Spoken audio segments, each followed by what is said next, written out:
जय श्री राम दोस्तों, आपका बहुत बहुत स्वागत है। राहुल गांधी के फर्जीवाड़े के कारण कांग्रेस के 99 सांसदों की सदस्यता खतरे में आ गई है।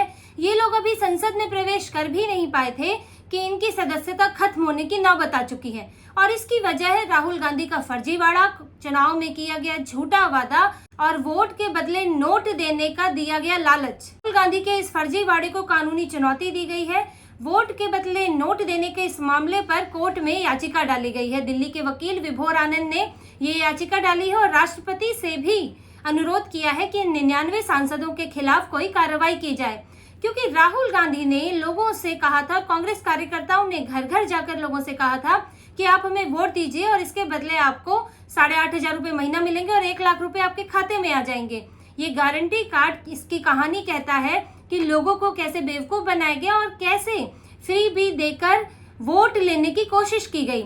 जैसे कि आप देखते हैं कि कहा जाता है कि हम आपको टीवी दे देंगे, साड़ी दे देंगे, नगद कैश दे देंगे, आप हमें वोट दे दीजिए। ये भी कुछ इसी तरह है, आप हमें आज वोट दीजिए, कल हमारे दफ्तर में आइए और आपको जो है 1 लाख रुपया मिल जाएगा, आपके खाते में आ जाएगा। और महिलाएं पहुंची भी, लोग को इस तरह बेवकूफ बनाया गया, इस तरह यकीन दिलाया गया कि महिलाएं पहुंची भी और वो फॉर्म भर के लाई, वो कांग्रेस कार्यालय में दे रही हैं, बकायदा उनसे फॉर्म ले भी लिया जा रहा है, तब भी उनसे सच नहीं बोला जा रहा कि आपको ये पैसा भी नहीं मिल पाएगा। उनसे फॉर्म भी ले रहे हैं और कह रहे हैं कि हाँ आपका नंबर आएगा। आप समझिए कितना बड़ा फर्जीवाड़ा है। यही महिलाएं कांग्रेस के खिलाफ, राहुल गांधी के खिलाफ सबूत है, जो कैमरे पर कह रही है कि हमसे कहा गया था कि हमें पैसा मिलेगा लेकिन अब पैसा नहीं मिला है। यानी कि साफ साफ ये मामला बनता है कि कहा था आप हमें वोट दो, हम आपको पैसा देंगे, और इसीलिए इस मामले को कानून में, कोर्ट में चुनौती दी गई है। और अब राहुल गांधी की, कांग्रेस की मुश्किलें बढ़ने वाली हैं, क्योंकि चुनाव आयोग भी इस पर संज्ञान ले रहा है, इस मामले को देख रहा है। हो सकता है आने वाले वक्त में कांग्रेस से सवाल भी पूछा जाए कि ये वादे क्यों किए गए थे, इनकी क्या जरूरत थी। और देखिए, कानूनी मुश्किल इसलिए भी है क्योंकि वोट के बदले प्रलोभन देना रिप्रेजेंटेशन ऑफ पीपल्स एक्ट की धारा 123 के तहत गैर कानूनी है और इसके तहत सांसद की सदस्यता भी जा सकती है। यानी कांग्रेस ने एक बिल्कुल गैर कानूनी काम किया है कि लोगों को वोट के बदले प्रलोभन दिया है। धीरे धीरे ये मामला अभी आगे बढ़ेगा, कोर्ट इस पर कार्रवाई कर सकता है, चुनाव आयोग जवाब मांग सकता है और कांग्रेस इसे मुकर नहीं सकती, क्योंकि आप ये गारंटी कार्ड देखिए, साफ साफ लिखता है और इसके अंदर फॉर्म भी दिया गया है। और कांग्रेस ने, ऐसा नहीं है कि ये अपने मैनिफेस्टो में कहा है कि आप कई वादे, मैनिफेस्टो एक कानूनी डॉक्यूमेंट होता है, इसमें साफ साफ लिखा जाता है, जो चीजें लिखी जाती है उसके लिए उसकी जवाबदेही होती है। हालांकि अब मैनिफेस्टो में भी फ्री बी की बात नहीं कर सकते, उसको लेकर भी याचिकाएं दायर है, लेकिन ये जो गारंटी कार्ड है ये मैनिफेस्टो का हिस्सा नहीं है। क्योंकि अगर ये मैनिफेस्टो का हिस्सा होता तो शायद इस पर अलग से याचिका ना डाली जाती, क्योंकि कानूनी डॉक्यूमेंट हो जाता। हाँ, ये जो कार्ड है ये अलग से जारी किया गया है।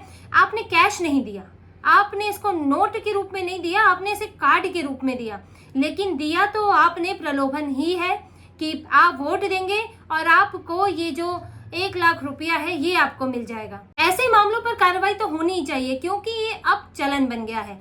आप देखेंगे पहले तो डायरेक्ट दिया जाता था, जिसका विरोध भी हुआ, मामला कोर्ट में भी उठा, आपने वो टेलीविजन दिया जाना, साड़ी दिया जाना, पैसे दिया जाना, इसका ये मामला कोर्ट में गया है, पहले इस पर भी चर्चा हुई है। लेकिन अब ये नया तरीका निकाला गया है, जैसे कि आम आदमी पार्टी ने कहा कि हम 1000 रुपये दे देंगे, जैसे आप हमें वोट देंगे। महिलाओं से कागज भी लिए गए, जबकि इसको लेकर कोई नीति अभी तक तैयार हुई नहीं है कि किस तरह से 1000 रुपये दिए जाएंगे। बजट एलोकेट नहीं हुआ है, सिर्फ कह दिया गया। और महिलाओं से आधार कार्ड, ये सब चीजें ली गई हैं लोकल लेवल पर, तभी वो चुनाव के बाद दफ्तर पहुंची है। और इसी तरह से कांग्रेस के में भी हुआ है। कांग्रेस ने भी पूरा लोगों को यकीन दिलाने की कोशिश की है कि उनको इतना पैसा 8,500 रुपये मिल ही जाएंगे, जो कि एक बड़ा अमाउंट होता है। जो गरीब लोग हैं, आम लोग हैं, उनको लगता है, उनकी तो, कई लोगों की तो तनख्वाह ही इतनी नहीं होती और उन्हें लगता है कि ये फ्री में इतना पैसा आ जाएगा उनके पास, तो उनका तो जीवन और बेहतर हो जाएगा। और उनको ये भी समझ नहीं आता है, कई लोगों को ये बात समझ में भी नहीं आती है कि ये लोकसभा का चुनाव है या विधानसभा का चुनाव है, मुख्यमंत्री आपको पैसा दे सकता है कि नहीं।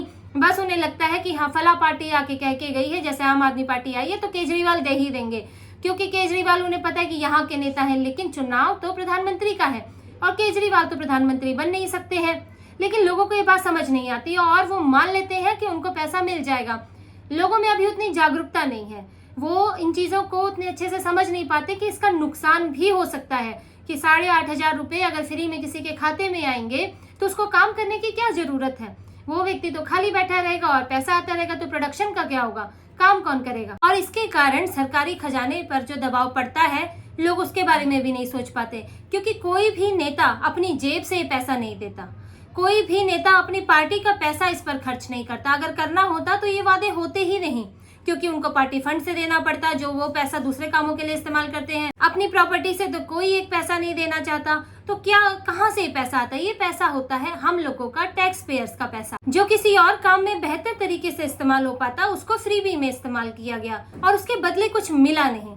जैसे कि आप सब्सिडी देते हैं, सब्सिडी में होता यह है, आपने कहा कि आप इतनी बिजली बचाएंगे तो आपको इतने पैसे की छूट मिलेगी, तो इससे लोगों के बीच एक कंपटीशन बनता है कि उन्हें बिजली कम बचानी है, जिससे कि संसाधन भी बचते हैं। ठीक है, एक तरफ संसाधन खर्च हो रहा है लेकिन दूसरी तरफ संसाधन बच रहा है, तो ये संतुलन बना रहता है। ये आप लोगों के लिए योजनाएं लाते हैं, जैसे कि लाडली योजना, जो यहाँ शीला दीक्षित के समय पर दिल्ली में चली थी, तब से चलती आ रही है। इसमें यह है कि लड़कियों को समय समय पर पैसे दिए जाएंगे, 6वीं में, 9वीं में, 12वीं में, एक एक समय पर जब उनकी पढ़ाई का खर्चा बढ़ता है। ये नहीं कि हर महीने उनके खाते में आ जाएंगे, ताकि लोग लड़कियों को आगे बढ़ाएं, उनको पढ़ाएं। तो इसका एक अलग मकसद है। इसके अलावा कई बार बच्चों को सुविधाएं दी जाती है उनके अच्छे नंबर आने पर, तो उनमें इसका भी कंपटीशन बढ़ता है। तो आप सिर्फ फ्री में चीजें नहीं देते हैं, कुछ मिल रहा है देश को, सरकार को, लोगों को, उसके बदले में कुछ कैश दिया गया या कोई किसी तरह की सब्सिडी दी गई। ये होता है एक हेल्दी सुविधा, एक ऐसी सुविधा जिससे सबको फायदा है, ओवरऑल फायदा है। लेकिन ये जो फ्री भी है, इससे सिर्फ नुकसान है। इससे आपके पास पैसे आ जाएंगे लेकिन ये आपको निकम्मा बना देगा, आपको फिर लगेगा ही नहीं कि आपको काम करने की जरूरत है, और इससे सरकारी खजाने पर जो दबाव पड़ेगा और खजाना कम होगा, उधार लेना पड़ेगा, उससे जो पूरा नुकसान होगा, महंगाई बढ़ना, सामान न मिलना, ये सब जो समस्या आगे चल के होंगी, लोग इसको नहीं समझ पाते हैं।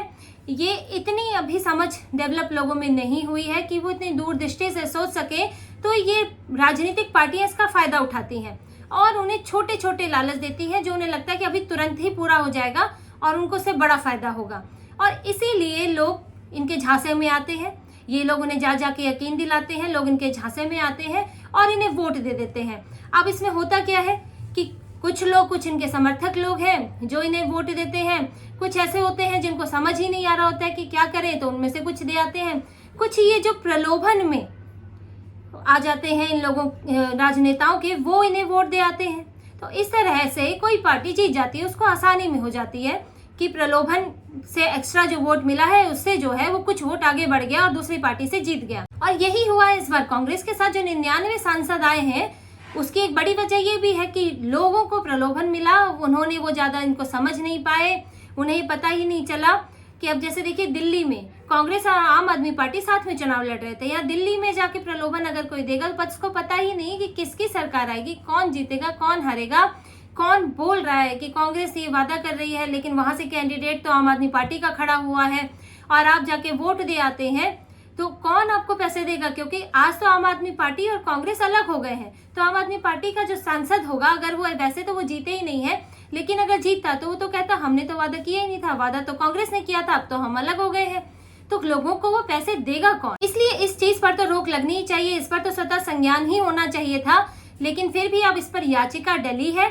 अगर इस पर कार्रवाई होती है तो ये बड़ा उदाहरण होगा कि वोट के बदले नोट देने वालों को आगे सोचना पड़ेगा कि इस तरह की वादे हम ना करें, चुनाव में इस तरह की चीजें, इस तरह के प्रलोभन हम ना दें, क्योंकि आगे चल के हमारी सदस्यता भी खतरे में पड़ सकती है। और अब भी कांग्रेस के सांसदों पर खतरा तो मंडरा ही रहा है। लोगों का भी एक भरोसा टूटा है कांग्रेस के ऊपर से कि इस बार जो लोग गए, जिन लोगों ने विश्वास किया कि 8,500 रुपए मिल जाएंगे, कल को अगर दोबारा चुनाव होता है तो कांग्रेस किस मुंह से उनके पास जाएगी?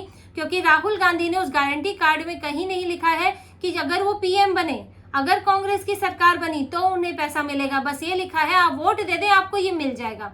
तो आप इस फर्जीवाड़े धोखेबाजी को समझिए, और लोग समझ रहे हैं। जिन लोगों को आज वो पैसा नहीं मिला, जो महिलाएं कांग्रेस दफ्तर से खाली हाथ लौट रही हैं, वो ये समझ रही हैं कि उनके साथ धोखा हुआ है और दोबारा वो कांग्रेस के झांसे में नहीं आने वाले हैं।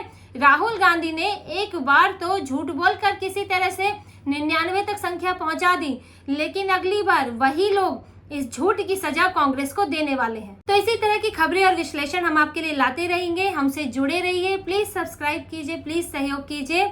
बहुत बहुत धन्यवाद। जय श्री राम।